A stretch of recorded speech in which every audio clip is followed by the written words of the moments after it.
morning, everyone. Thank you for tuning in to my latest monthly update. Now for our recent events. On Veterans Day, the village hosted our annual Veterans Day ceremony, followed by dedicating our new Veterans Building. 6 years ago, we had building assessments done, and it was clear that the old building was beyond its useful life, which I personally told the leadership of the veterans groups, both of which I am a member. I also promised that we would find a new home for them, and it was my honor and privilege to deliver on this promise and dedicate a new Vietnam Memorial and the Veterans Building to all of Orland Park's veterans, and the three groups that currently use the building, VFW Post 2604, American Legion Post 111, and Veterans Voices. We also have a lot of village financial news, starting with the fact that at the last board meeting we passed a property tax levy resolution lowering the levy from last year by at least $125,000, which is a 1% decrease. That is lower than when I took office 7.5 years ago. We also wrote off a $47 million loss in the Main Street Triangle TIF. It was very important for the board and me to get to the bottom of all the money that was used to fund TIF expenses over the last 20 years. The TIF fund has shown us being 27 or 28 million in the hole, but we knew there was more, and we asked for a full accounting of it in this audit. Our auditor and finance director indicated that this write-off of $47 million did in fact account for all of the money still owed by the village due to TIF expenditures, and writing off was the recommended action because with 3 years left, there is no realistic way that TIF will cover this debt. I'm glad to finally put an end to this disaster that was concocted over 20 years ago.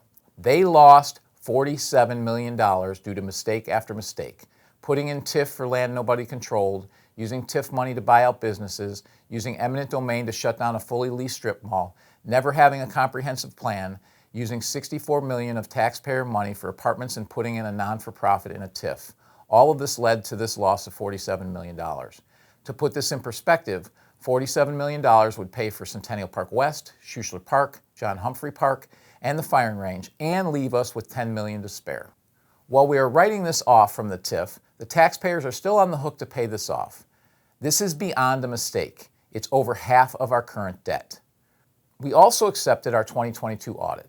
The village is in a strong financial position. The highlights include, it was a clean audit. Within the financial section, the independent auditor's report, pleased to present to the board that we've been able to issue a clean, unmodified opinion on the December 31st, 2022 financial statements. As a reminder, that clean, unmodified opinion is the highest level of assurance to auditors that we can provide. It means, in our opinion, those financial statements are fairly presented in accordance with generally accepted accounting principles. General fund balance is 49.9%, well over our 20% goal. This allowed us to use excess fund balance for capital projects in 2023. Debt is $83.5 million at the end of 2022, down from $110 million when I took office. Operating expenses were lower than budgeted and revenues higher, resulting in a $10 million surplus for 2022. This is outstanding work by our staff and allows us to use those funds for other much-needed capital projects that were deferred under the previous administration. This brings me to addressing current myths. There has been a campaign of misinformation for almost 6 months, insinuating criminal actions from the board and me over the delayed audit. We did not respond because it is important that the audit remain independent. The issues began with the late audit from 2021. That firm was recommended and hired by former village manager Joe Lamargo, who was hired before I even took office by the previous board. That auditor was hired unanimously by the board in 2018. None of the current trustees were on the board at that time. Well, the firm did the 2018, 19, and 20 audits on time. 2021 was late, mostly due to their firm being acquired and stopping work on our audit. As soon as the audit was complete, the board fired the auditor and the village put out an RFP for a new auditor. That auditor came on board in May and began work in June. Additionally, a new finance director was just put in place and we had a new financial system with a lot of data migration issues. Finishing a thorough and complete audit of the village in 5 months under these circumstances is really good work, and we expect to be back on schedule in February or March of 2025. The misinformation drove 2 speakers to ask questions at the most recent board meeting that I am happy to answer.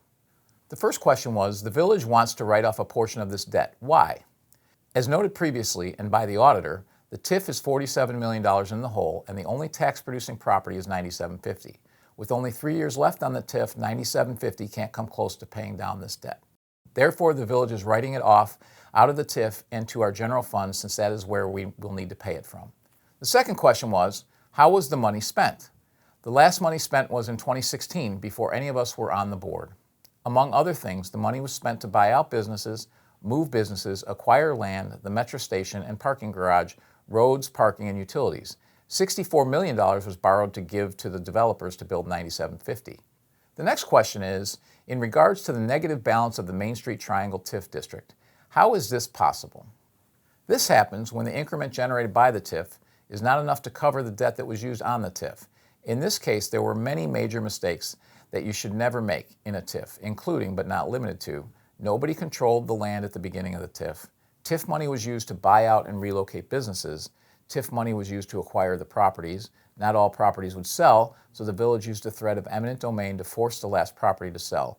There was never a comprehensive plan, and the village put utilities across the middle of properties, which will cost us over $4 million in the future. The village also used $64 million of taxpayer money for apartments, while the developer used only $1 million. Lastly, they put in a non-for-profit in a TIF. All of these are mistakes that make it hard for a TIF to fund itself as intended. These residents, like all of us, have every right to be mad. Remember that every dollar spent in this TIF was spent prior to any of the current board service. They speculated with our money and lost $47 million of it.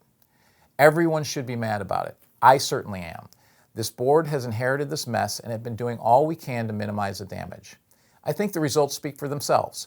This board averted the financial disaster I faced when I arrived, course-corrected, and put us on an extremely positive path. Because of this, we will be able to overcome the mess that was left for us to clean up, and we will keep the village moving forward.